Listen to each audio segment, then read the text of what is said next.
경제브리핑 불편한 진실이 여러분의 확실한 두통 치료제가 되어드리겠습니다. 경제 뉴스가 연예 뉴스처럼 쉽게 들리는 그날까지. 경제브리핑 불편한 진실. 경제브리핑 불편한 진실 1월 5일 순서 시작하도록 하겠습니다. 창업시장의 불편한 진실을 얘기해 주시는 이묵렬 컨설턴트님 모셨습니다. 예, 안녕하십니까, 이묵렬입니다. 또 저희 애청자분들을 만나셨다면서요. 두 분이나. 예, 계속 연락은 오세요. 그 새해가 밝고 연락이 좀 많이 오는 편인 것 같아요. 많이 만나 뵙고 지금 뭐 유선으로 상담 드리고 직접 만나 뵙고 상담 드리고 그러고 있는데요. 첫 번째 분은 현재 직장을 그만두신 40대 남성분. 40대. 예, 가능하면 재취업을 하게끔 진행을 하시고는 있는데 직장을 그만두신 지 기간이 조금 됐다 보니까 창업 쪽으로 약간 가닥을 좀 잡고 계세요. 창업이요? 예, 그래서 처음에는 이제 쉐어하우스 관련된 문의를 조금 집중적으로 하셨는데 제가 판단했을 때 쉐어하우스 같은 경우는 그 생계를 목적으로 하시기에는 사실은 수익금 자체가 굉장히 좀 작기 때문에 조금 맞지 않으실 수 있다라는 얘기를 좀 해드렸죠. 그래서 창업에 대해서 지금 고민을 좀 하고 계세요. 근데 이제 이분께서 과거에 그 어머님께서 삼계탕 집을 운영을 하신 그런 경험이 있으시더라고요. 삼계탕이요? 예, 삼계탕이랑 보신탕을 예, 그렇게 하셨었는데 보신탕까지. 예. 근데 이제 그래서 뭐 그런 그 장기를 발휘를 하시는 게 어떻겠냐라고 제가 여쭤봤는데 예. 어머니께서 약간 만류하셨다라는 거죠. 그래서 일단 보신탕 같은 경우는 뭐 최근 트렌드에도 맞지 않고 점점 이제 좀 수요가 줄어들고 있는 상황이고 그렇죠. 삼계탕 같은 경우는 조류독감 같은 이슈에 너무 민감하지 않겠느냐라는 얘기를 하셨어요. 그래서 실제로 2017년에 조류독감이 뭐 어마어마하게 그 영향을 미쳤지 않습니까? 그랬었죠. 뭐 계란 일단 파동이 어마어마했었고요. 예. 그리고 뭐 최근에 닭값까지 굉장히 많이 오르락내리락 했었는데 참 이게 그나마 삼계탕은 좀 낫다라는 얘기를 드렸어요. 예. 이유가 최근에 그 요식업은 디플레이션이 왔다라고 제가 몇 번 표현을 해드렸었는데 메뉴 단가는 계속 낮아지고 인건비, 임대료는 계속 올라가다 보니까 마진폭이 계속 줄어들고 있잖아요. 예. 근데 이제 삼계탕 같은 경우는 어느 정도 가격이 좀 높게 형성이 돼 있는 단계에 있으니까 그러한 부분에서 마진을 확보를 잘 하실 수가 있고 최저임금으로 인해서 인건비가 인상이 되더라도 그런 거에 대한 임팩트를 좀 덜 받을 수 있는 메뉴이긴 하다. 대신에 이제 말씀드렸던 것처럼 그런 조류독감이라든지 혹은 뭐 삼계탕은 좀 약간 어떻게 보면 약간 계절을 많이 타죠. 그렇죠. 여름에는 사실 잘 안 드시는데 복날에 이제 폭 터지는 그런 거죠. 예. 더우면 아무래도 좀 덜 먹게 되니까. 그렇죠. 그리고 그런 거를 좀 보완할 수 있는 사이드 메뉴. 그래서 이제 뭐 저녁에 약간 술을 같이 먹으면서 먹을 수 있는 사이드 메뉴와 그리고 점심에는 그렇게 한상 차림의 삼계탕 그런 식으로 하시는 게 어떻게 보면 장기를 활용을 하시면서 가장 잘 할 수 있는 방법이 되지 않겠느냐라는 말씀을 드렸어요. 예. 최근에 이제 최저임금이 인상이 되면서 KFC에서도 메뉴 인상을 했고요. 예. 그리고 설렁탕 브랜드에서도 지금 메뉴 인상을 하려고 하고 있습니다. 최저임금이 올랐다고 메뉴 가격을 올렸다고요? 그렇죠. 예. 와하. 저희가 자주 가는 S 설렁탕은 벌써 올렸더라고요. 그렇죠. 예. 그랬어요? 연말에 올렸어요. 예. 거기서 제일 발빠르게 했죠. 내면을 한번 살펴보면 사실 예. 이제 비즈니스 모델을 설정을 할 때 매출에 따른 매출을 100%로 기준을 잡고 그 이하에 이제 사용되는 비용들을 각각 그 몇 프로 정도 내에서 사용을 하는 게 적합하다라는 이제 모델을 만들어 놓습니다. 예. 보통 인건비의 비중을 15%에서 한 18% 정도로 이제 책정을 해 놓죠. 그런데 이제 인건비가 그만큼 올랐으니 그러면은 당연히 매출은 그대로인데 인건비가 오르면 그 포지션이 올라가지 않겠습니까? 예. 그러니까 그걸 맞추기 위해서 메뉴 단가를 올렸다라고 이해를 하시면 될 것 같아요. 퍼센테이지가 15%밖에 안 되면 그거에 맞춰서 메뉴 가격도 조금만 올리면 되는데 그거 넘게 올리잖아요, 보통. 원재료를 제외한 순 마진을 생각을 한다라면은 예. 그 인상폭은 조금 그 포지션과는 높을 수 있어요. 그러니까 예를 들어서 10,000원짜리를 팔았을 때 8,000원에 남는 음식이면은 그러니까 20%는 이제 그 원재료에도 해당이 되는 거잖아요. 예. 예, 그러한 걸 감안해서 올리는 거죠. 근데 이제 그 말은 결국에는 매출 증대를 하기 위한 것보다는 그냥 단가 인상을 통한 매출의 폭을 늘리기 위한 그런 전략이다 보니 예. 소비자들의 반감을 살 수밖에 없을 거다라는 그러니까요. 단점이 있어요. 그래서 물론 이슈는 계속되고 있을 겁니다. 이제 연초 이제 시작된 지 얼마 안 됐기 때문에 사실 뭐 이렇게 매출이 오르는 게 체감이 안 될 상황이고 예. 당장에 이제 인건비는 늘어날 수밖에 없는 그런 상황이고 또 1월과 2월은 사실 그렇게 매출이 높은 달은 아니에요. 요식업계에서. 예. 그런 상황이 있다 보니까 어떡하지 이제 궁리하다가 일단 단편적인 판단에 의한 결론이 나온 게 아닌가.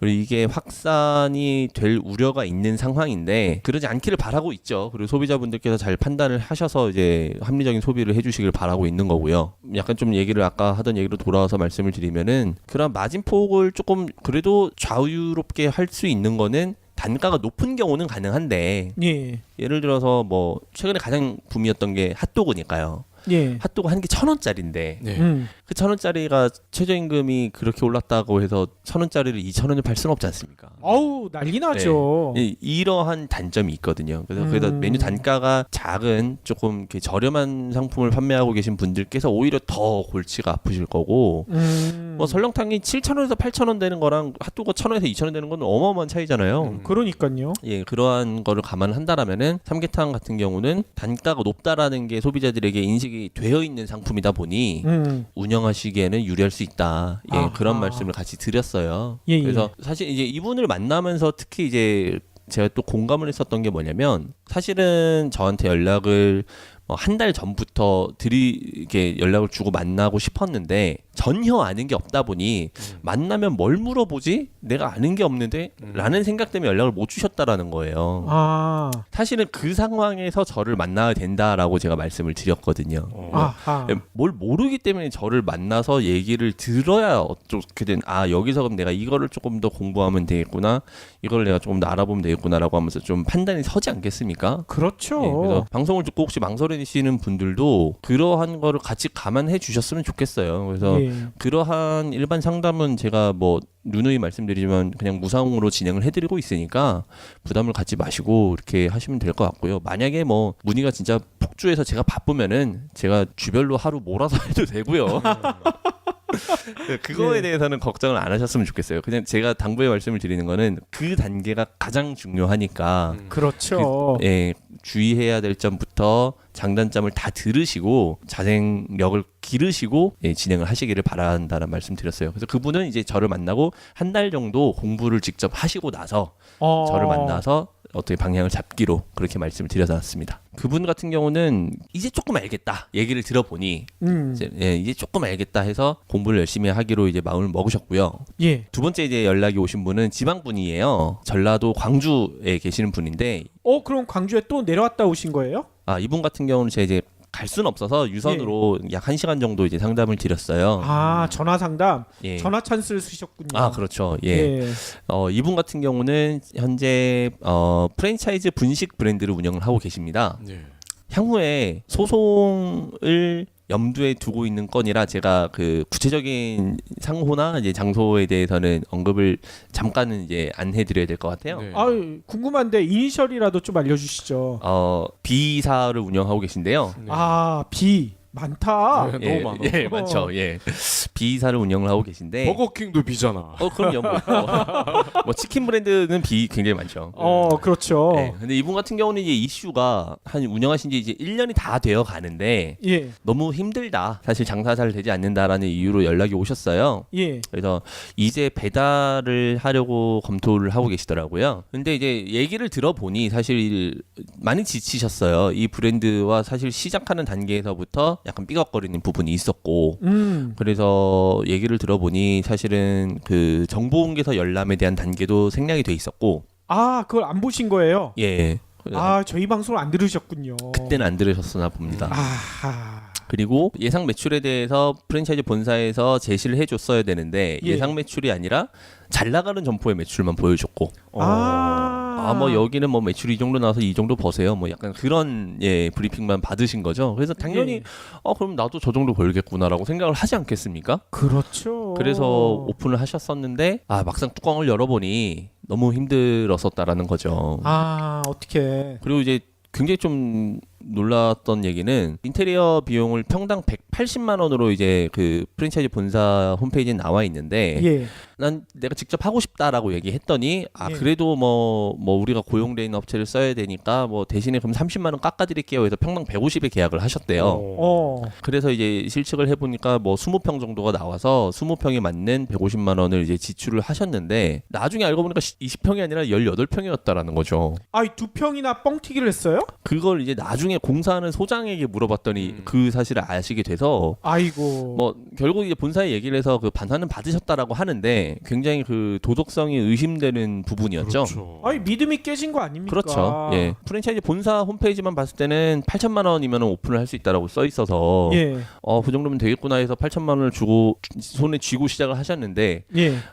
공사 다 끝나 보니 뭐 이것저것 추가가 되고 저것저것 추가가 되면서 1억 2천 정도 사용을 하셨다라고 하더라고요. 4천만 원이나 오바가 된 거군요. 예, 그래서 제가 그 방송에서 항상 누누이 말씀을 드리지만 홈페이지에 나와 있는 그 단편적인 모습은 진짜 그냥 낚시성이에요. 끌어들이기 용이고 거기 밑에 깨알 같은 글씨로 철거, 전기증설, 냉난방, 뭐 외부공사, 뭐 간판, 뭐 기타 등등은 다 별도입니다라고 써 있습니다. 예. 별도가 4천만 원이 나온 거예요. 아이고.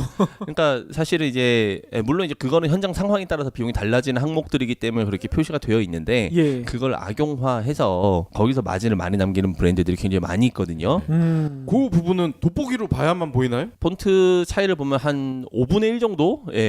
좀 많이 작아요. 그러면은 저희 같은 경우에는 이미 노안이 시작이 됐기 때문에 네. 잘 안 보일 수도 있겠네요. 뭐 실제 이제 그런 판례들이 있었죠. 그 홈플러스에서 개인정보 수집했을 때 예. 밑에 이제 마케팅 동의가 된다라고 써 있었던 부분이 한 1mm 정도 되는 글씨로 써 있었는데 이 부분이 충분히 했다라는 사측과 이거는 알아볼 수가 없다라는 그 소비자들의 측의 의견이 이제 대립이 되어서 결국은 판결은 소비자의 손을 들어준 사례가 있습니다. 그러니까요. 아니 판사들도 봤었을 때 안 보이는 거야. 예, 이게 그래서 보이지가 않으니까 그런 판결을 내렸죠. 이 부분은 참 뭐 항상 부딪힐 수밖에 없는 부분이에요. 근데 말씀드린 것처럼 사실은 이제 별도 공사라는 게 현장 상황에 따라서 금액이 다르거든요. 그거를 별도로 뺄 수밖에 없는 거는 이해를 하는데 그만큼 또 마진을 많이 남길 수 있는 그 굉장히 위험한 요소가 되기 때문에 예. 그런 걸 잘 꼼꼼하게 물어보시고 짚고 넘어가셨어야 되는데 이 프랜차이즈 본사에서 그걸 한 번에 다 알려주는 게 아니라 하다 보니 이게 이래가지고 이렇게 나왔네요 하면서 500만 원 하다 보니 이게 이랬네요 300만 원 이런 식으로 조금씩 이렇게 삥을 뜯어가는 거예요. 아이고. 나중에 알고 보니까 1억 2천. 아유, 그건 프랜차이즈가 아니라 동네 양아치죠.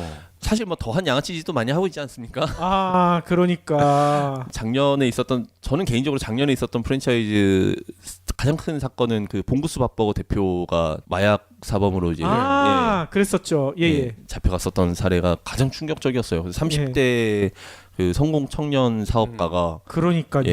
상습적인 필로폰 투약으로 집행유예 2년 6개월인가 3년 정도 받았을 거예요, 제 기억에. 예. 설마 밥버거에 필로폰을 넣진 않았겠죠? 뭐 그런 얘기가 그때 간간히 돌았었죠.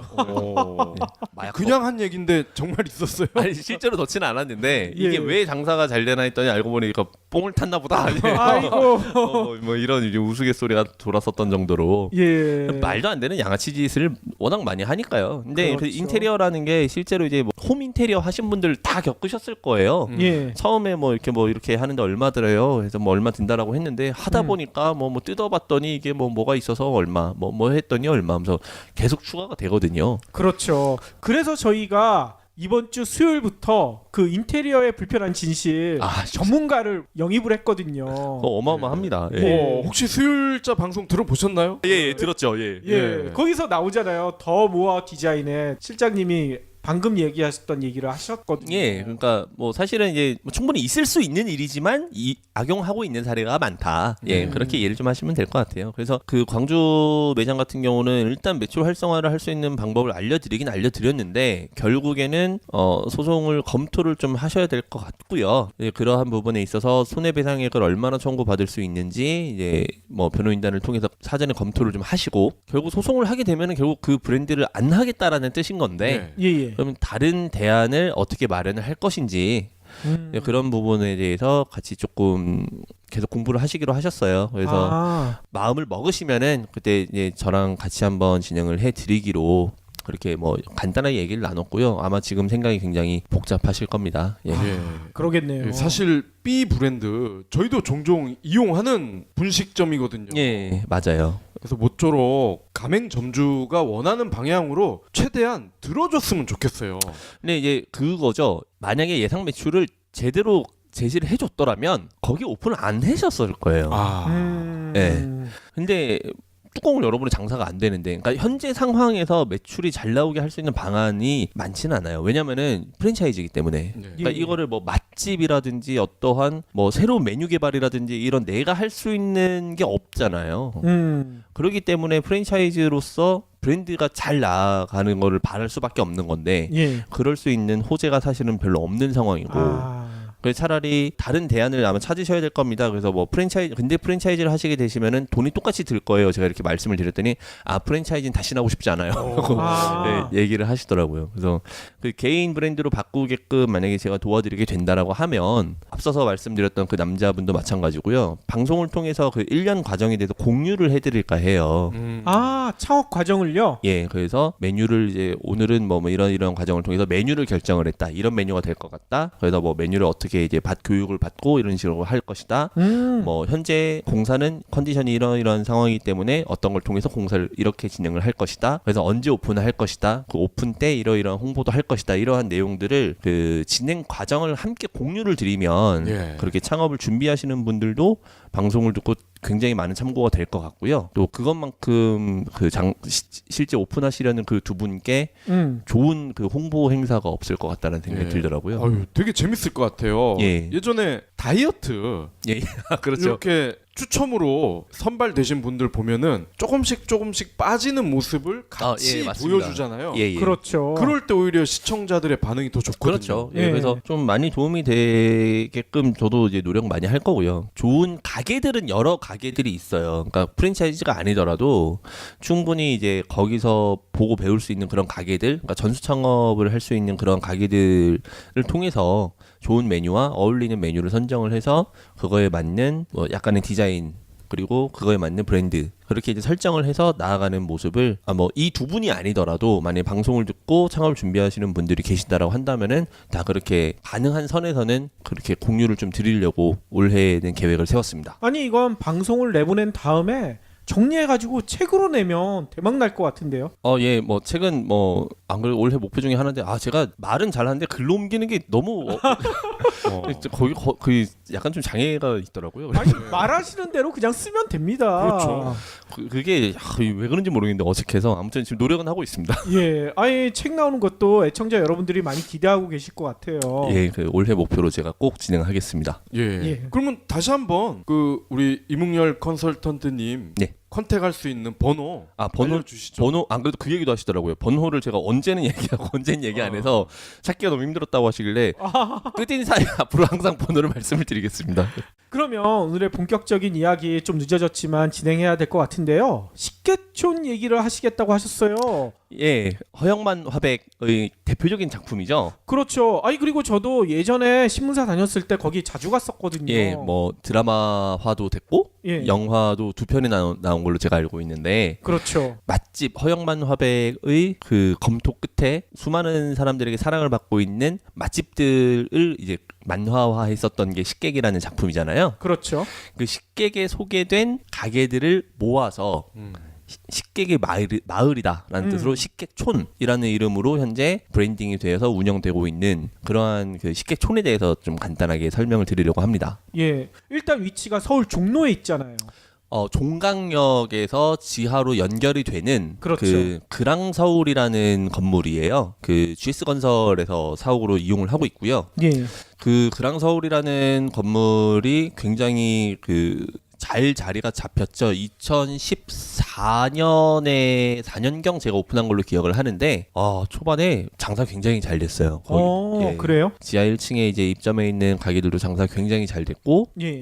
1층 그러니까 지하 1층 지상 1층, 2층까지가 F&B 촌으로 이제 구성이 되어 있고요. 식객촌으로 구성이 되어 있고 나머지는 오피스로 사용을 하고 있는 그 2동짜리 건물입니다. 예.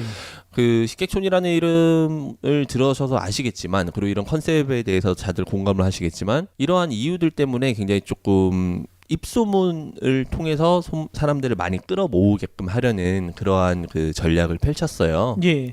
초반에 역시 이제 그런 게 잘 먹혀들어서 굉장히 사랑을 많이 받았었고요. 그렇죠. 근데 이제 최근에 약간 이슈가 불거지기 시작했는데, 갑자기 그 식객촌에서 운영을 하고 계시는 한 브랜드가 퇴출 명령을 받은 겁니다. 어이? 뭘 잘못했는데요?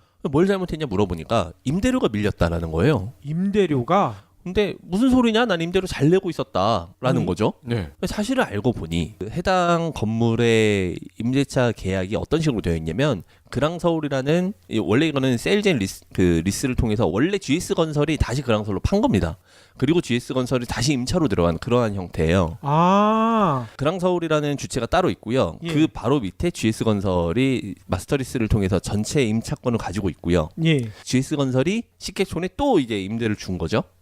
그리고 이제 식객촌이 각각의 브랜드에 또 임대를 준 겁니다. 전대를 준 거예요. 아우, 너무 복잡하다. 복잡하죠. 네. 네. 그리고 그 과정에서 임대료가 조금씩 또 마진이 있겠죠. 예. 근데 그 말씀드렸던 퇴출 명령을 받은 브랜드는 잘 임대료를 내고 있었어요. 예. 근데 식객촌을 구성하고 있는 한 개의 점포가 장사가 잘 안 되는 이유로 이제 빠지면서 그만큼의 임대료가 미납이 된 거죠. 그게 이제 식객촌에서 이제 그 매장만큼의 임대료만 빼고 GS건설에 계속 임대료를 내고 있었고, 예. 그게 누적이 돼서 식객촌 전체 임대료가 몇 달치가 미납이 된 꼴이 돼버린 겁니다. 그러다 보니까 임대료가 밀렸으니 나가라라고 네. GS건설에서 얘기를 한 거죠. 근데 너무 억울하겠는데요. 자기는 냈는데 그렇죠. 예. 딴 사람이 안 낸 것 때문에 자기가 덤탱이를 쓴 거 아닙니까? 그렇습니다. 그래서 이분이 따졌어요, 식객촌에. 아니, 네. 이거는 내가 불합리한 이러한 피해를 입을 이유가 전혀 없는 거 아니냐, 식객촌에서 대납을 했었어야 되는 거 아니냐라고 이제 따졌고, 예. 식객촌 입장에서는 사실은 GS건설에서 인정한 각계 점포별 계약인 거기 때문에 예. 내가 대납할 이유가 전혀 없다라고 이제 의견 표명을 했는데, 뭐 그러한 근거가 전혀 없습니다. 뭐 이렇게 각각 개별 점포다라는 근거가 전혀 없고 계약서가 있는 것도 아니고 그냥 그들의 의견일 뿐이었었던 거죠, 사실. 예. 이 브랜드 같은 경우는 2017년 미슐린 가이드에 선정이 될 정도로 약간 좀 맛집, 식객에 포함이 될 정도였었으니까요. 맛집으로 이제 선정이 돼 있었던 브랜드였는데, 이러한 이유로 2028년 미슐린 가이드에서 이제 제외가 됐다라고 해요. 이 논란 때문에. 예, 그래서 좀 굉장히 좀 그 안타까운 상황이 발생한 거죠. 예. 그래서 사실은 이러한 그 전대차 계약에 대한 이슈가 항상 있어요. 그래서 제가 이제 전대차는 굉장히 좀 위험하다라는 말씀을 그래서 드리는 건데, 이렇게 내 탓이 아닌데 위에 있는 임대차 계약선이 끝나버리면은 내가 동시에 그냥 쫓겨날 수밖에 없는 그러한 문제가 항상 있는 거거든요. 아이고. 그래서 이분이 굉장히 지금 애석한 상황에 처해 계시고, 예. 이 식객촌이라는 브랜드는 사실은 다른 이슈들이 더 있는 게, 식객촌이면 식객으로만 구성을 좀 했었어야 되는 건데, 식객에 나왔던 음식점들로. 예, 이제 당장의 임대료가 막 미납이 되니 계속해서 이제 전혀 무방한 브랜드들을 입점을 시킨 거죠. 검객도 그러면 포함이 돼 있어요? 검객이 뭐죠? 검객이 검을 쓰는 손님이잖아요. 식객 말고 검객. 예, 검객은 그 무기 소지가 아마 가능해서 예. 식객촌이라는 브랜드가 6군데 정도 더 운영을 하고 있어요. 예. 네, 여기저기 이제 운영을 많이 하고 있고, 수수료도 한 뭐 15%에서 18% 정도, 예, 그 정도로 이제 수수료율을 받는 그러한 브랜드인데, 예. 말씀드린 것처럼 이제 전대다 보니까 본인이 임차를 못 맞추면 자기는 어찌됐건 간에 임대를 내야 되잖아요. 그러다 보니까 식객으로 모집이 안 된 빈 자리를 그냥 제3의 브랜드들에게 임차를 준 거죠.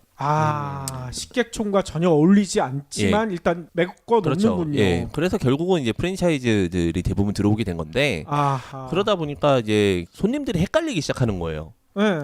아 나는 식객촌에 가면 식객에 진짜 나오는 그런 가게들이 있을 줄 알고 와서 먹었는데 맛이 없는 거죠. 예를 들어서 어떤 불고기집이 있어서 먹어봤더니 맛이 없고 상호가 애매모호하게 약간 비슷한 경우. 아하. 식객 원래 본점에 막 항의를 하는 거죠. 아우 나 거기 가서 먹었었는데 맛이 변했다. 맛 없더라. 근데 사실 전혀 무방한 제 3의 가게거든요. 아하. 그래서 그 오리지널 식객들이 굉장히 클레임을 지금 제기를 하고 있습니다. 그래서 아니 이 브랜드를 유지하려면 식객촌이라는 이름을 유지하기 위해서는 진짜 식객으로만 모집을 해야 되는데 이렇게 하다가는 이거는 뭣도 아니지 않느냐. 그렇죠. 아니 거기다가 아까 잠깐 얘기하셨는데 6군데 있다면서요. 예. 6군데를 어떻게 그걸 다 맞춰요. 그렇죠. 근데 이제 또 식객촌이다 보니까 허영만 화백의 그림이라든지 또 그 식객촌 로고라든지 식객 그 로고라든지 그런 거를 그대로 사용을 하고 있다 보니까 소비자들이 막 헷갈리기 시작하는 거예요. 허영만 화백한테 항의를 해요? 할 수도 있겠죠. 물론 이거 하시는 분이 계시는지는 잘 모르겠지만 예. 물론 스타벅스처럼 이제 유명한 프랜차이즈가 들어와 있으면 안 그러겠지만 종로 같은 경우는 이제 그 로봇 김밥이라는 그 김밥 프랜차이즈 브랜드가 들어와 있어요. 아니, 그것도 식객촌의 멤버예요? 아닌 거죠. 네, 전혀 상관이 아니에요? 네, 네. 전혀 상관이 없는 거죠. 그러니까 이제 그런 게 소비자들이 헷갈리는 거죠. 이것도 식객인가? 그러니까. 네, 어떻게 보면은 그러면 그 브랜드는 후광 효과를 받을 수 있는 그런 거잖아요. 예. 이런 거는 좀 아니지 않느냐. 프랜차이즈를 입점을 시키는 거는 좀 아니지 않느냐라는 클레임을 제기를 했더니 이제 식객촌 입장에서 사실 로봇김밥이 그 우리한테 입점을 할 때는 프랜차이즈가 아니었는데 예. 입점을 하고 나서 장사가 잘 돼서 프랜차이즈 사업을 시작을 한 거다. 그리고 그 현재 입점되어 있는 브랜드들이 뭐 식객 만화에는 소개되지 않았지만 그 만화에서 다룰까 말까 검토를 했었던 집들이다 이렇게 얘기를 했어요. 이거는 허영만 화백이 한 얘기예요? 식객촌 대표의 얘기가 그러니까 이거 확인 안 한 얘기잖아. 이거 말이 안 되네. 예, 근데 결론적으로 그 로봇 김밥의 연역을 살펴보면 그 그랑서울 식객촌에 입점하기 이전부터 프랜차이즈 사업을 했어요. 예, 그러니까 사실 어떻게 보면은 뻔한 거짓말이 된 거죠. 그러니까요. 아니 로봇 김밥이 진짜 로봇이 만들어주는 거잖아요. 아닌가요? 예, 로고가 로봇이고요. 만들기는 사람이 만들죠. 사람이 만들어요? 로봇이 김밥을 아직까지 못 만들 거예요. 난 로봇이 만드는 예. 김밥인 줄 알았어요. 물론 일본에 가면은 초밥 만드는 예, 로봇이긴 그러니까. 한데 저는 그건 줄 알았는데 김밥은 또 이렇게 말아야 되잖아. 어. 참기름도 발라야 되고 로봇이 불가능할까요? 예, 김밥은 아직까지는 예, 아, 손맛이 그렇군요. 중요하죠. 예. 예, 그러한 이유로 좀 너무 뻔한 거짓말을 하니까 그랑서울 실제로 장사 되게 잘 되는 매장들은 진짜 잘 돼요. 그랑서울에 예전에 제가 그 방송에서 말씀드렸었던 치맥이라는 브랜드가 입점했고요. 예. 그 치맥이라는 브랜드가 그랑서울에 있는 매장이 평당 매출이 제일 높아요. 거의 30평 정도 되는 매장인데 물론 지금은 매출이 많이 꺾였지만 당시 잘 될 때는 매출이 한 달에 7천만 원 정도 나왔었어요. 장난 아니군요. 네, 그러니까 그만큼 장사가 잘 됐어요. 예. 근데 임대료가 굉장히 비쌉니다. 그랑서울 같은 경우는 말씀드렸던 그런 전대가 됐다 보니 최하위층에서는 얼마나 돈이 많이 나가겠어요. 그러겠죠. 근데 평당 임대료가 되게 비싸요. 1층 같은 경우도 굉장히 비싸고 그랑서울 같은 경우는 장사하시는 사장님들을 좀 개인적으로 많이 알고 있는데 1층에서 지금 Favor It이라는 그 스페셜티를 운영하고 있는 매장이 있어요. 예. 그러니까 favorite이라는 그 영어 단어를 favor 먹는 eat의 합성어로 만든 그런 이제 스페셜티 매장이 있는데 거기가 5평인데 임대료가 한 300만 원 정도 해요. 5평이요? 그러니까 어마어마하게 비쌉니다. 거기는 앉아서 먹는 게 아닌가 보네요. 아니죠, 5평. 예, 그러니까. 뭐 집기 놓고 뭐 이러면 다 끝이에요. 창고 공간도 없어서 이제 막 되게 힘들게 운영하는데 임대료 굉장히 비싸죠. 많이 좀 아무튼 힘들어요. 근데 그러니까 그렇게 비쌀 수밖에 없는 이유가 그러한 임대차 계약, 그러니까 임대차 관계에 의해서 설정이 돼 있다 보니까 굉장히 비싼 거죠. 그게 GS 거라고 하셨잖아요. 예. 그럼 GS 바로 밑에 그랑서울? 예.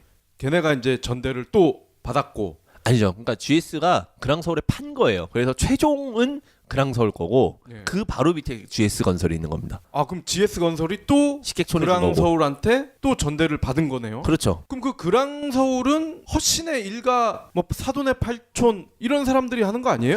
제가 그것까지는 잘 모르겠는데 보통 이제 그런 식으로 많이 해요. 그래서 직접 만들어서 그걸 되팔고 본인들이 다시 리스로 들어가는 거죠. 그게 이제 투자적으로 봤을 때 이제 합리적인 경우가 있고 아닌 경우가 있는데 비싼 돈에 팔겠죠. GS 그룹의 본사라면 GS 건설이 바로 그 다음부터 하면 될 것 같은데 중간에 뭐 그랑 블루인지 버든지 이게 끼는 거 자체가 좀 이상한 그렇죠. 그림인 것 같아요. 그런 겁니다. 실제로 이제 그 금액을 마련하기 위해서 그런 경우들을 많이 해요. 이제 자금 압박이 있을 경우, 물론 GS 건설은 자금 압박 때문에 하지는 않았겠지만 과거에 이제 홈플러스 같은 경우는 자금 압박이 좀 심해서 자가 소유로 갖고 있던 건물 매장들을 다 팔았어요. 팔고 장기 임차로 다시 들어왔습니다. 아, 예전에 한번 얘기하셨던 것 같아요. 그런 경우로 하면은 이제 자금을 모을 수 있으니 이제 그런 식으로 운영하는 경우들도 있어요. 근데 글쎄요, 그랑설 같은 경우는 뭐 제가 전후 사정은 잘 모르기 때문에 어떠한 이유로 그렇게 세일즈 앤 리스백을 들어왔는지까지는 잘 모르겠는데 최초의 임차인과 임대인 관계는 GS 건설이고 그 밑에 이제 식객촌이 있는 거고 식객촌 밑에 이제 자영업자들이 깔려 있는 그런 관계에 있는 거죠. 그러니까 1, 2, 3, 4단계에 걸쳐서 있는 거죠. 분양받으신 분들도 있어요. 근데 그 중에 일부는 이제 분양받으신 분들도 있고, 근데 임차료가 너무 비싸고 이게 매장 이제 입점이 계속해서 안 되다 보니까 결국에 이제 지하 1층에 보면은 현재 뭐 아티제 블랑제리 같은 경우는 지금은 자회사로 아예 분리가 됐지만 최초에 이부진 씨가 만든 브랜드죠. 그렇죠. 네, 그래서 이제 빵집을 운영하는 거에 대해서 이슈가 돼서 팔아버린 그런 브랜드인데 당시에는 아마 팔기 전일 수도 있고요, 아니면 팔고 난 직후일 수도 있습니다. 그러니까 그런 브랜드도 입점이 돼 있고, 그리고 뭐 사보텐, 뭐 굉장히 유명한 프랜차이즈 브랜드죠. 뭐 사보텐도 입점이 돼 있고 이런 식으로 현재 입점이 돼 있어요. 그리고 그 임대료를 미납을 했었던 매장 같은 경우는 커핀그루나루라는 역시 마찬가지 프랜차이즈였었고, 그게 퇴점을 하면서 GS 건설에서 식객촌에 스타벅스를 입점을 시켜라. 라고 이제 오더를 내린 거죠. 근데 스타벅스에서 몇 번 좀 깠어요. 그러면서 이제 장기 공실로 있었던 거예요. 그래서 그동안에 이제 임대료가 미납이 돼서 지금 이 상황이 발생이 된 건데, 그러니까 사실 이거는 식객촌과 전혀 상관이 없는 거 아니냐라는 게 오리지널 식객들의 의견인 것이고, GS 건설과 뭐 그랑설 입장에서는 어찌됐건 간에 임대료가 계속 들어와야 되니 장사 잘 되는 브랜드 입점시켜라. 어차피 매출의 퍼센트로 받는 건데 매출 높으면 너희들도 좋은 거 아니냐라는 의견으로 장사가 잘 될 법한 프랜차이즈 브랜드들로 계속해서 임차가 맞춰지고 있는 상황인 거고, 그러다 보니 이 브랜드 아이덴티티라고 하는 식객촌의 고유의 이름이 깨어지고 있는 상황이다. 이 식객촌이라는 이름만 듣고 기대를 해서 찾아간 소비자들도 혼란스러울 수밖에 없고, 오리지널 식객 브랜드들도 피해를 볼 수밖에 없고, 사실 전혀 무방한 프랜차이즈 브랜드들은 이 브랜드 식객이었었나 봐라는 후광 효과를 받고 있는 굉장히 아이러니한 상황이 그 같은 지붕 아래서 발생이 되고 있다는 거죠. 그러니까 맞잖아요. 이 식객촌에 돈이라는 이 검객이 나타나서 지금 칼을 막 휘두르고 있는 거 아니야? 예, 그렇죠. 예, 무형의 이제 검객이 또 사실 제일 무서운 놈이죠. 그게 처음에 이제 오픈했을 때는 심지어 종강역이랑 연결이 안 돼 있었어요. 그래서 종강역이랑 연결이 안 돼 있어도 그렇게 잘 되다가 오픈하고 한 1년 정도 후에 종강역이랑 지하에서 역사로 연결이 되거든요. 그러면서 더 호재가 있어서 장사가 잘 됐었는데, 그 바로 옆에 똑같이 거의 생긴 건물이 새로 들어왔습니다. 그게 한 2015년 정도에 현대 D타워라는 건물이 들어오면서요. 맞아요. 그만큼 또 임차가 또 맞춰진 거예요. 그러면서 상권이 분리가 된 거죠. 거기도 임대료가 어마어마하게 비쌉니다. 근데 사실은 또 여기에 불편한 짓이 하나 또 껴있는 거는 이 두 개의 임차를 맞춘 회사가, 임차 대행사가 같은 회사예요. 그래요? 예, 그 외국계 임차 대행사 중에 쿠시먼 앤 웨이크필드라는 굉장히 유명한 그 임차 대행사가 있는데요. 여기서 진행을 하면서 사실은 이 임차 대행사 같은 경우는 임대료를 많이 올려놔야 그 수수료가 본인들에게 들어오거든요. 그렇죠. 그 전세권으로 설정을 했을 때 보통 한 3% 정도 받습니다. 많이 받네요. 예, 그래서 임대료를 많이 올려놓을 수밖에 없는 거예요. 그래서 같은 회사에서 또 임차를 진행을 했으니 또 얼마나 또 똑같이 맞추지 않았겠습니까? 아마 성격이 많이 비슷할 수밖에 없어요. 그리고 이제 뭐 그랑서울을 예를 들었겠죠. 그랑서울이 이렇게 장사가 잘 되는데 바로 옆이니까 뭐 장사가 잘 될 거다 해가지고 거기도 이제 여러 브랜드들이 입점을 했는데, 그러다 보니까 상권이 쪼개진 거죠. 예, 그래서 과거에는 이제 그 물론 종강역에 뭐 어마어마한 그 오피스 인구가 있기 때문에 또 GS건설이라는 어차피 오피스를 같은 동에 가지고 있고 그래서 그랑서울 같은 경우도 점심에는 매출이 그렇게 떨어지지 않겠는데 과거에는 그 그랑서울만 있을 때는 저녁도 매출이 괜찮았어요. 예, 예. 심지어 주말에도 오픈을 했었어요. 아. 보통 이제 오피스 본사 사옥 지하에 있는 그런 아케이드 같은 경우는 주말에 영업 안 하거든요. 그렇죠. 근데 거기 같은 경우는 뭐 종강역에 좀 유명한 식객촌이었다 보니까 맛집으로 좀 소문이 나서 소비자들이 많이 갔었는데 지금은 이제 많이 그게 갈린 거죠. 또 이제 오리지널 식객 브랜드들의 의견을 들어보면은 약간 좀 이런 식객촌이라는 거를 조금 더 홍보를 많이 하고 오리지널 그 아이덴티티를 유지하면서 좀 홍보를 많이 하면 우리가 좀 더 잘 되지 않겠느냐라는 얘기를 하는 건데 맛이라는 거는 입소문이 제일 중요한 거 아니냐라면서 이제 홍보를 조금 덜 하고 있다고 해요. 그래서 이제 그런 거에 대한 섭섭함도 많이 지금 토로가 되고 있는 그런 상황입니다. 예. 아니 그러면 여기서 저는 한 가지가 좀 궁금해지는데 식객총과 식객을 그리시는 허영만 화백과의 관계는 어떻게 되는 거예요? 뭐 사실 뭐 전혀 무방하신 상황인 거고요. 아 전혀 지분 관계나 이런 건 없으신 제가 거예요? 글쎄요 지분 관계는 제가 생각했을 때는 없을 걸로 판단이 되는데 예. 그 화백의 그림과 또 식객이라는 로고 자체를 그대로 사용을 하고 있으니 뭐 그거에 대한 뭐 일부 사용료와 연관되어 있는 로열티 정도는 발생을 해야 되지 않을까라 생각을 하고 있어요. 아 그렇군요. 그 식객촌이라는 곳 처음 생겼을 때 굉장히 그 좋은 아이디어로서 호평을 받았었고요. 예, 예. 그래서 거기에 좀 약간 소비자들이 굉장히 선호했어요. 청계천을 복원을 하면서 뭐 있었던 것들이 1층에 가면 그런 막 전시 같은 것도 돼 있거든요. 그렇죠. 예, 뭐 전시도 돼 있고 뭐 여러 좀 볼거리도 있었고 건물도 굉장히 예쁘게 잘 지어져 있고요. 그래서 저도 종각 근처 갈 일이 있으면은 그랑서울 가서 커피라도 한 잔 마실 일이 있으면 그랑서울에서 마셨었던 기억이 조금 있는데 지금은 사실 그 뒤에 워낙 개발이 많이 됐어요. 이제 바로 뒤에 이제 그 종로구청 옆쪽으로 보면은 신라 호텔에서 운영하고 있는 비즈니스 호텔이죠. 네. 그 신라 스테이. 음. 예, 그것도 새로 들어왔고 그러면서 그 밑에 지하 아케이드도 새로 싹 다 리모델링을 했고요. 아하. 뭐 옆에 말씀드렸었던 현대 디타워 같은 경우도 그렇게 이제 싹 다 리모델링 돼 있고 그래서 이게 점점 너무 다 새로 리모델링이 되다 보니까 지금은 그랑서울이 제일 오래돼 버린 그런 꼴이 돼 버린 거죠. 제일 먼저 했었다 보니까 예, 그렇죠. 거기로 인한 이제 반사 피해가 덩달아 있는 상황인데 그러면은 이제 브랜드 아이덴티티라도 이제 유지가 되면서 그것만의 우리 강점이 있어야 되는 건데 그것마저 다 깨졌다. 이러해서 너무 힘들다. 예, 그런 얘기들이 이제 계속해서 나오고 있습니다. 그래서 식객촌이라는 아이디어 얼마나 좋습니까? 그렇죠. 예, 정말 좋은 아이디어로서 시작을 했는데 그거를 잘 유지를 해 주시기를 좀 바래요. 예, 결국은 그러한 브랜드가 아이디어가 좋고 괜찮은 브랜드라고 판단이 되었기 때문에 현재 6군데나 운영을 하고 계신 거예요. 그렇죠. 예. 그렇게 6군데나 운영을 하고 계신 거를 본인이 잘나서가 아니라 이 식객의 오리지널 맛집 덕분인 건데 예, 그걸 내가 이거 브랜딩을 되게 잘했어. 식객촌이라는 브랜드는 내가 만든 브랜드지만 되게 좋은 브랜드야라고 생각을 하면은 순식간에 망가질 수밖에 없다라는 얘기를 좀 드리고 싶어요. 그래서 현재 사실은 매각의 얘기가 약간 오고 가고 있는 걸로 알고 있습니다. 아 예. 그렇군요. GS그룹이 이제 LG에 있다가 분리가 됐잖아요. 예. 원래 구씨 일가와 허씨 일가가 사이가 굉장히 좋잖아요. 그렇죠. 분리가 되면서도 피터지는 싸움을 하지 않은 게 아마 거의 유일하지 않을까 예. 싶은데 그런 기운이 있는 GS그룹인데 그 식객촌도 좀 파트너십을 많이 발휘를 해서 좋게 결론이 났으면 좋겠네요. 예, 최초의 피해를 받고 계시는 진짜 오리지널 식객을 운영하고 계시는 그 정말 숨은 고수들, 맛집들, 예, 이분들이 피해를 안 입는 게 최우선이라고 저는 생각을 해요. 예, 본인들은 그렇게 식객을 모아놓은 그런 좋은 취지에 사실은 제일 처음으로 동참하신 분들 아니겠습니까? 그렇죠. 그러한 취지를 잘 살려주시길 바라고 사실은 그런 맛집들 이제 뭐 물론 뭐 하동관이라든지 뭐 워낙 유명한 맛집들이 있잖아요. 물론 하동관도 그 약간 좀 지금 분리가 됐긴 했지만 예, 그렇죠.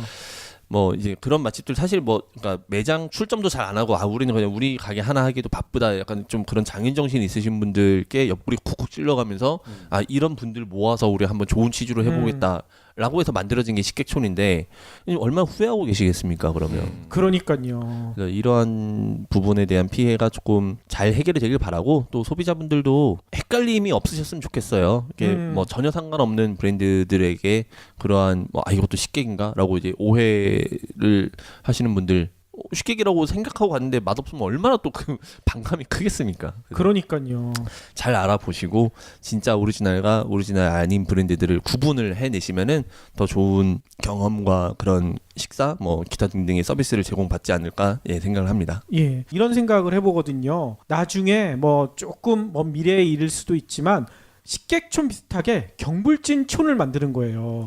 이문열 컨설턴트님이 소개하신 착한 맛집, 착한 프랜차이즈들만 입점하는. 너무 좋죠. 예, 사실은 이제 사실 이게 그 셀렉트 다이닝이라고 하는 예. 약간 최근의 트렌드예요. 식객촌이 시작을 해서 이런 식으로 이제 브랜드를 모아놓은 하나의 커다란 푸드코트죠, 쉽게 표현을 하면. 예. 이게 그 한 작년에 좀 트렌드였었습니다. 그래서 이게 장점이 뭐냐면 예를 들어서 뭐 푸드코트를 이렇게 운영을 해야 되는 어떠한 임대인이 있으면은 이 브랜드에 한꺼번에 맡겨버리면 되니까 좀 골치가 덜 아프다라는 이제 장점이 있죠. 대신에 단점은 뭐 지금 방송에서 말씀드린 것처럼 실제 운영하고 있는 분들은 결국 전대로 들어가야 되다 보니까 계약에 대한 그런 불안정성 그리고 뭐 이러한 이슈들 그 푸드코트를 운영하고 있는 브랜드 자체에 대한 흔들림이 있으면은 그 흔들림이 배로 온다라는 그 단점이 있어서 작년까지는 굉장히 좀 이슈가 되고 있어요. 그래서 올해도 아마 뭐 더 커질 것 같기는 해요. 사실 성행할 것 같기는 한데 제 개인적인 바람으로는 이렇게 모아서 굳이 운영하실 필요는 없더라도 가게 앞에 스티커라도 하나 붙여놓으면서 경불진이 선정한 맛집. 그렇죠. 그렇게 그냥 좀 공동체 의식을 갖게 되면은 뭐 이게 지나가다가 보면 얼마나 반갑고 또 얼마나 기쁘겠습니까? 그래서 그렇죠. 그게 좀 더 좋지 않을까 생각이 드네요. 예, 가장 먼저 그 호운당 거기부터 붙여드려야 될 것 같은데요. 이때까지 이제 저희 뭐 방송에서 언급을 드렸었던 뭐 가게들이나 아니면은 앞으로 향후에 뭐 창업을 하게 돼서 이제 오픈하시는 분들 사장님들께서만 뭐 그걸 희망을 하신다라고 하면은 이렇게 뭐 하나씩 시작을 해 나가면서 점점 하나의 단체가 되고 또 그만큼 파워를 발휘할 수 있게 되지 않을까 생각을 해요. 진짜 그런 거 하면 재밌을 것 같아요. 그렇죠? 저희 방송 이미지 로고 있잖아요. 그 얼빵한 남자 둘이 딱 있는 거 한 명 더 넣어야 되겠네. 이문열 컨설턴트님 그 캐리커처까지 넣어가지고 다시 만들어야 되겠는데요. 예, 그 두 사람 가운데로 머리 쑥 들이민 우리 흥렬님 사진 딱 해가지고 좋을 것 같습니다. 재밌을 것 같습니다. 예, 뭐 아마도 그 방송 매주 못 들으시는 청취자분들도 만약에 이게 진짜 실현이 된다라고 한다면 그 보고 찾아가시면 되게 재밌는 경험 될 것 같아요. 빨리 그런 날이 왔으면 좋겠네요. 예. 그러면 오늘도 긴 시간 동안 귀한 말씀 너무나 감사드리고요. 빠른 시간 내에 방금 말씀드렸던 아이디어가 실현될 수 있도록 저희가 열심히 노력을 해야 되겠죠? 예, 연락을 주시면은 말씀드렸었던 것처럼 방송을 통해서 그렇게 같이 진행하면서 함께 고민하고 함께 만드는 가게를 조금 더 한 개, 두 개라도 더 만들려고 노력을 하겠습니다. 1670번에 0574번으로 연락 주시면은 함께 그렇게 진행할 수 있게 도움이 되드릴게요. 예.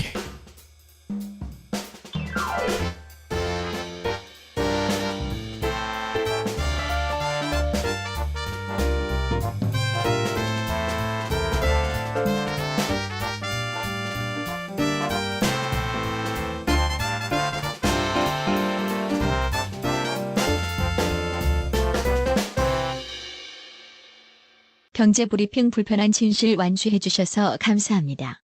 하트 2척, 댓글 남기기, 계좌 후원 등 다양한 방법으로 힘을 보태주세요. 계좌 정보는 경제브리핑 팟빵 공지 코너에 있습니다. 여러분의 응원, 콘텐츠로 보답하겠습니다. 만나면 뭘 물어보지? 내가 아는 게 없는데? 라는 생각 때문에 연락을 못 주셨다라는 거예요. 사실은 그 상황에서 저를 만나야 된다라고 제가 말씀을 드렸거든요. 뭘 모르기 때문에 저를 만나서 얘기를 들어야 어떻게든 여기서 그럼 내가 이거를 조금 더 공부하면 되겠구나, 이걸 내가 조금 더 알아보면 되겠구나라고 하면서 좀 판단이 서지 않겠습니까? 그렇죠. 그래서 방송을 듣고 혹시 망설이시는 분들도 그러한 거를 같이 감안해 주셨으면 좋겠어요. 그래서 그러한 일반 상담은 제가 뭐 누누이 말씀드리지만 그냥 무상으로 진행을 해드리고 있으니까 부담을 갖지 마시고 이렇게 하시면 될 것 같고요. 만약에 뭐 문의가 진짜 폭주해서 제가 바쁘면은 제가 주별로 하루 몰아서 해도 되고요. 그거에 대해서는 걱정을 안 하셨으면 좋겠어요. 그냥 제가 당부의 말씀을 드리는 거는 그 단계가 가장 중요하니까 그렇죠. 주의해야 될 점부터 장단점을 다 들으시고 자생력을 기르시고 진행을 하시기를 바란다는 말씀드렸어요. 그래서 그분은 이제 저를 만나고 한 달 정도 공부를 직접 하시고 나서 저를 만나서 어떻게 방향을 잡기로 그렇게 말씀을 드려놨습니다. 그분 같은 경우는 이제 조금 알겠다 얘기를 들어보니 이제 조금 알겠다 해서 공부를 열심히 하기로 이제 마음을 먹으셨고요. 예. 두 번째 이제 연락이 오신 분은 지방 분이에요. 전라도 광주에 계시는 분인데 그럼 광주에 또 내려왔다 오신 거예요? 이분 같은 경우는 제가 이제 갈 수는 없어서 유선으로 약 1시간 정도 이제 상담을 드렸어요. 전화 상담. 예. 전화 찬스를 쓰셨군요. 그렇죠. 예. 이분 같은 경우는 현재 프랜차이즈 분식 브랜드를 운영을 하고 계십니다. 네. 향후에 소송을 염두에 두고 있는 건이라 제가 그 구체적인 상호나 이제 장소에 대해서는 언급을 잠깐은 이제 안해드려야 될 것 같아요. 네. 궁금한데 이니셜이라도 좀 알려주시죠. B사를 운영하고 계신데요. 네. B 많다. 네, 너무 많아. 예, 많죠. 예. B사를 운영을 하고 계신데. 버거킹도 B잖아. 그럼요. 뭐 치킨 브랜드는 B 굉장히 많죠. 그렇죠. 네. 근데 이분 같은 경우는 이제 이슈가 한 운영하신 지 이제 1년이 다 되어 가는데 예. 너무 힘들다. 사실 장사 잘 되지 않는다라는 이유로 연락이 오셨어요. 예. 그래서 이제 배달을 하려고 검토를 하고 계시더라고요. 근데 이제 얘기를 들어보니 사실 많이 지치셨어요. 이 브랜드와 사실 시작하는 단계에서부터 약간 삐걱거리는 부분이 있었고 그래서 얘기를 들어보니 사실은 그 정보공개서 열람에 대한 단계도 생략이 돼 있었고 그걸 안 보신 거예요? 예. 저희 방송을 안 들으셨군요. 그때는 안 들으셨으나 봅니다. 아하. 그리고 예상 매출에 대해서 프랜차이즈 본사에서 제시를 해줬어야 되는데 예상 매출이 아니라 잘 나가는 점포의 매출만 보여줬고 뭐 여기는 뭐 매출이 이 정도 나와서 이 정도 버세요 뭐 약간 그런 브리핑만 받으신 거죠. 그래서 당연히 그럼 나도 저 정도 벌겠구나라고 생각을 하지 않겠습니까? 그렇죠. 그래서 오픈을 하셨었는데 막상 뚜껑을 열어보니 너무 힘들었었다라는 거죠.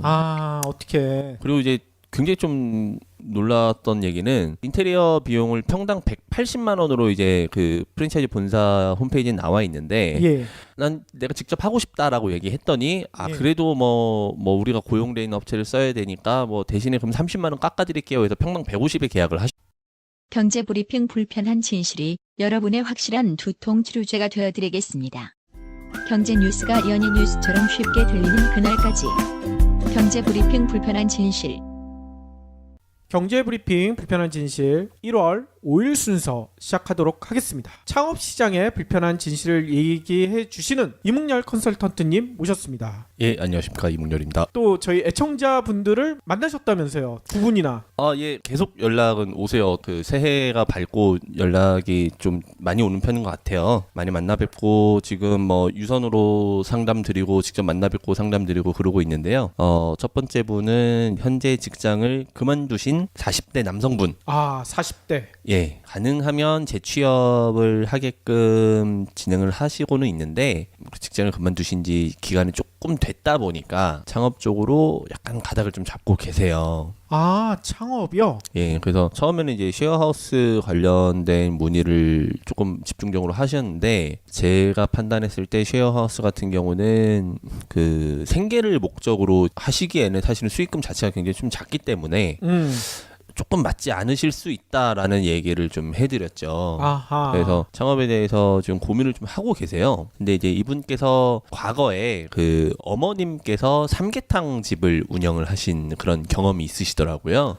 삼계탕이요? 예, 삼계탕이랑 보신탕을 그렇게 하셨었는데 보신탕까지. 예. 근데 이제 그래서 뭐 그런 그 장기를 발휘를 하시는 게 어떻겠냐라고 제가 여쭤봤는데 어머님께서 약간 만류하셨다라는 거죠. 그래서 일단 보신탕 같은 경우는 뭐 최근 트렌드에도 맞지 않고 점점 이제 좀 수요가 줄어들고 있는 상황이고 그렇죠. 삼계탕 같은 경우는 조류독감 같은 이슈에 너무 민감하지 않겠느냐라는 얘기를 하셨어요. 그래서 실제로 2017년에 조류 독감이 뭐 어마어마하게 그 영향을 미쳤지 않습니까? 그랬었죠. 뭐 계란 일단 파동이 어마어마했었고요. 예, 예.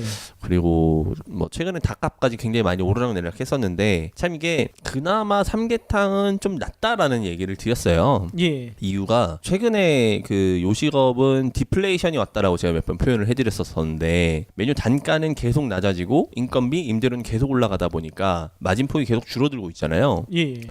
근데 이제 삼계탕 같은 경우는 어느 정도 가격이 좀 높게 형성이 돼 있는 단계에 있으니까 그러한 부분에서 마진을 확보를 잘 하실 수가 있고 최저임금으로 인해서 인건비가 인상이 되더라도 그런 거에 대한 임팩트를 좀 덜 받을 수 있는 메뉴이긴 하다. 대신에 이제 말씀드렸던 것처럼 그런 조류 독감이라든지 혹은 뭐 삼계탕은 좀 약간 어떻게 보면 약간 계절을 많이 타죠. 그렇죠. 여름에는 사실 잘 안 드시는데 복날에 이제 폭 터지는 그런 거죠. 아. 예.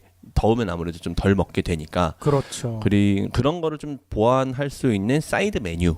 그래서 이제 뭐 저녁에 약간 술을 같이 먹으면서 먹을 수 있는 사이드 메뉴와 그리고 점심에는 그렇게 한상 차림의 삼계탕 그런 식으로 하시는 게 어떻게 보면 장기를 활용을 하시면서 가장 잘 할 수 있는 방법이 되지 않겠느냐라는 말씀을 드렸어요. 예, 예. 최근에 이제 최저임금이 인상이 되면서 KFC에서도 메뉴 인상을 했고요. 예. 그리고 설렁탕 브랜드에서도 지금 메뉴 인상을 하려고 하고 있습니다. 아, 최저임금이 올랐다고 메뉴 가격을 올렸다고요? 그렇죠. 예. 와하. 저희가 자주 가는 S 설렁탕은 벌써 올렸더라고요. 그렇죠. 예. 그랬어요? 연말에 올렸어요. 예, 아. 거기서 제일 발빠르게 했죠. 내면을 한번 살펴보면 사실 예. 이제 비즈니스 모델을 설정을 할 때 매출에 따른 매출을 100%로 기준을 잡고 그 이하에 이제 사용되는 비용들을 각각 그 몇 프로 정도 내에서 사용을 하는 게 적합하다라는 이제 모델을 만들어 놓습니다. 예. 보통 인건비의 비중을 15%에서 한 18% 정도로 이제 책정을 해 놓죠. 그런데 이제 인건비가 그만큼 올랐으니 그러면은 당연히 매출은 그대로인데 인건비가 오르면 그 포지션이 올라가지 않겠습니까? 예, 예. 그러니까 그걸 맞추기 위해서 메뉴 단가를 올렸다라고 이해를 하시면 될 것 같아요. 퍼센테이지가 15%밖에 안 되면 그거에 맞춰서 메뉴 가격도 조금만 올리면 되는데 그거 넘게 올리잖아요, 보통. 원재료를 제외한 순 마진을 생각을 한다라면은 예. 그 인상폭은 조금 그 포지션과는 높을 수 있어요. 그러니까 예를 들어서 10,000원짜리를 팔았을 때 8,000원에 남는 음식이면은 그러니까 20%는 이제 그 원재료에도 해당이 되는 거잖아요. 예. 예, 그러한 걸 감안해서 올리는 거죠. 근데 이제 그 말은 결국에는 매출 증대를 하기 위한 것보다는 그냥 단가 인상을 통한 매출의 폭을 늘리기 위한 그런 전략이다 보니 예. 소비자들의 반감을 살 수밖에 없을 거다라는 그러니까요. 단점이 있어요. 그래서 물론 이슈는 계속되고 있을 겁니다. 이제 연초 이제 시작된 지 얼마 안 됐기 때문에 사실 뭐 이렇게 매출이 오르는 게 체감이 안 될 상황이고 예. 당장에 이제 인건비는 늘어날 수밖에 없는 그런 상황이고 또 1월과 2월은 사실 그렇게 매출이 높은 달은 아니에요. 요식업계에서. 예. 그런 상황이 있다 보니까 어떡하지 이제 궁리하다가 일단 단편적인 판단에 의한 결론이 나온 게 아닌가. 그리고 이게 확산이 될 우려가 있는 상황인데 그러지 않기를 바라고 있죠. 그리고 소비자분들께서 잘 판단을 하셔서 이제 합리적인 소비를 해주시길 바라고 있는 거고요. 약간 좀 얘기를 아까 하던 얘기로 돌아와서 말씀을 드리면은 그런 마진폭을 조금 그래도 자유롭게 할 수 있는 거는 단가가 높은 경우는 가능한데 예. 예를 들어서 뭐 최근에 가장 붐이었던 게 핫도그니까요. 예. 핫도그 한 개 1,000원짜리인데 네. 그 1,000원짜리가 최저임금이 그렇게 올랐다고 해서 1,000원짜리를 2,000원에 팔 수는 없지 않습니까? 어우, 난리 나죠. 이러한 단점이 있거든요. 그래서 메뉴 단가가 작은 조금 이렇게 저렴한 상품을 판매하고 계신 분들께서 오히려 더 골치가 아프실 거고 뭐 설렁탕이 7,000원에서 8,000원 되는 거랑 핫도그가 1,000원에서 2,000원 되는 건 어마어마한 차이잖아요. 그러니까요. 예, 그러한 거를 감안한다라면은 삼계탕 같은 경우는 단가가 높다라는 게 소비자들에게 인식이 되어 있는 상품이다 보니 운영하시기에는 유리할 수 있다. 예, 아하. 그런 말씀을 같이 드렸어요. 예, 예. 그래서 사실 이제 이분을 만나면서 특히 이제 제가 또 공감을 했었던 게 뭐냐면 사실은 저한테 연락을 한 달 전부터 이렇게 연락을 주고 만나고 싶었는데 전혀 아는 게 없다 보니 말하는 게 실제로 이제 홈 인테리어 하신 분들 다 겪으셨을 거예요. 예. 처음에 이렇게 하는데 얼마 들어요? 그래서 얼마 든다라고 했는데 하다 보니까 뭐 뜯어봤더니 이게 뭐가 있어서 얼마, 뭐 했더니 얼마 하면서 계속 추가가 되거든요. 그렇죠. 그래서 저희가 이번 주 수요일부터 그 인테리어의 불편한 진실 전문가를 영입을 했거든요. 어마어마합니다. 예. 예. 혹시 수요일자 방송 들어보셨나요? 예, 들었죠. 예. 예. 거기서 나오잖아요. 더 모어 디자인의 실장님이 방금 얘기하셨던 얘기를 하셨거든요. 예, 그러니까 사실은 이제 충분히 있을 수 있는 일이지만 악용하고 있는 사례가 많다. 예, 그렇게 이해를 좀 하시면 될 것 같아요. 그래서 그 광주 매장 같은 경우는 일단 매출 활성화를 할 수 있는 방법을 알려드렸는데 결국에는 소송을 검토를 좀 하셔야 될 것 같고요. 예, 그러한 부분에 있어서 손해배상액을 얼마나 청구받을 수 있는지 이제 변호인단을 통해서 사전에 검토를 좀 하시고 결국 소송을 하게 되면은 결국 그 브랜드를 안 하겠다라는 뜻인 건데. 예. 그러면 다른 대안을 어떻게 마련을 할 것인지 그런 부분에 대해서 같이 조금 계속 공부를 하시기로 하셨어요. 그래서 마음을 먹으시면은 그때 이제 저랑 같이 한번 진행을 해드리기로 그렇게 간단하게 얘기를 나눴고요. 아마 지금 생각이 굉장히 복잡하실 겁니다. 예. 그러겠네요. 예, 사실 B 브랜드 저희도 종종 이용하는 분식점이거든요. 예, 맞아요. 그래서 모쪼록 가맹점주가 원하는 방향으로 최대한 들어줬으면 좋겠어요. 근데 이제 그거죠. 만약에 예상 매출을 제대로 제시를 해줬더라면 거기 오픈을 안 하셨을 거예요. 네. 근데 뚜껑을 열어보니 장사가 안 되는데, 그러니까 현재 상황에서 매출이 잘 나오게 할 수 있는 방안이 많지는 않아요. 왜냐면은 프랜차이즈이기 때문에. 그러니까 이거를 맛집이라든지 어떠한 새로운 메뉴 개발이라든지 이런 내가 할 수 있는 게 없잖아요. 그렇기 때문에 프랜차이즈로서 브랜드가 잘 나아가는 거를 바랄 수밖에 없는 건데, 그럴 수 있는 호재가 사실은 별로 없는 상황이고. 그래서 차라리 다른 대안을 아마 찾으셔야 될 겁니다. 그래서 근데 프랜차이즈를 하시게 되시면은 돈이 똑같이 들 거예요. 제가 이렇게 말씀을 드렸더니 프랜차이즈는 다시 나오고 싶지 않아요. 네, 얘기를 하시더라고요. 그래서 그 개인 브랜드로 바꾸게끔 만약에 제가 도와드리게 된다라고 하면 앞서서 말씀드렸던 그 남자분도 마찬가지고요. 방송을 통해서 그 1년 과정에 대해서 공유를 해드릴까 해요. 창업 과정을요? 예, 그래서 메뉴를 이제 오늘은 이런 과정을 통해서 메뉴를 결정을 했다. 이런 메뉴가 될 것 같다. 그래서 메뉴를 어떻게 이제 교육을 받고 이런 식으로 할 것이다. 현재 공사는 컨디션이 이런 상황이기 때문에 어떤 걸 통해서 공사를 이렇게 진행을 할 것이다. 그래서 언제 오픈을 할 것이다. 그 오픈 때 이러이러한 홍보도 할 것이다. 이러한 내용들을 그 진행 과정을 함께 공유를 드리면 그렇게 창업을 준비하시는 분들도 방송을 듣고 굉장히 많은 참고가 될 것 같고요. 또 그것만큼 실제 오픈하시려는 그 두 분께 좋은 그 홍보 행사가 없을 것 같다는 생각이 들더라고요. 되게 재밌을 것 같아요. 예전에 다이어트 그렇죠. 이렇게 추첨으로 선발되신 분들 보면은 조금씩 빠지는 모습을 같이 보여주잖아요. 그렇죠. 그럴 때 오히려 시청자들의 반응이 더 좋거든요. 그렇죠. 그래서 좀 많이 도움이 되게끔 저도 이제 노력 많이 할 거고요. 좋은 가게들은 여러 가셨대요. 그래서 이제 실측을 해보니까 20평 정도가 나와서 20평에 맞는 150만 원을 이제 지출을 하셨는데 나중에 알고 보니까 20평이 아니라 18평이었다라는 거죠. 2평이나 뻥튀기를 했어요? 그걸 이제 나중에 공사하는 소장에게 물어봤더니 그 사실을 아시게 돼서 아이고. 결국 이제 본사에 얘기를 해서 그 반환은 받으셨다라고 하는데 굉장히 그 도덕성이 의심되는 부분이었죠. 그렇죠. 믿음이 깨진 거 아닙니까? 그렇죠. 예. 프랜차이즈 본사 홈페이지만 봤을 때는 8천만 원이면 오픈을 할 수 있다라고 써 있어서 그 정도면 되겠구나 해서 8천만 원을 주고 손에 쥐고 시작을 하셨는데 공사 다 끝나 보니 이것저것 추가가 되고 저것저것 추가가 되면서 1억 2천 정도 사용을 하셨다라고 하더라고요. 4천만 원이나 오버가 된 거군요. 예, 그래서 제가 그 방송에서 항상 누누이 말씀을 드리지만 홈페이지에 나와 있는 그 단편적인 모습은 진짜 그냥 낚시성이에요. 끌어들이기 용이고 거기 밑에 깨알 같은 글씨로 철거, 전기증설, 냉난방, 외부 공사, 간판, 기타 등등은 다 별도입니다라고 써 있습니다. 별도가 4천만 원이 나온 거예요. 아이고.